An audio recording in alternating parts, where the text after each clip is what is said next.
Welcome to this video tutorial on how to import an external wallet into TabTrader Wallet, our built-in non-custodial cryptocurrency wallet.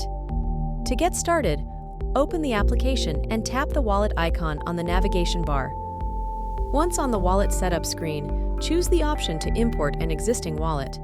It's worth noting that TabTrader Wallet currently supports the import of Solana-based wallets only. You'll then be prompted to input your wallet's secret recovery phrase. Once you have it ready, tap Next. Moving on, you'll need to select a derivable account within your wallet.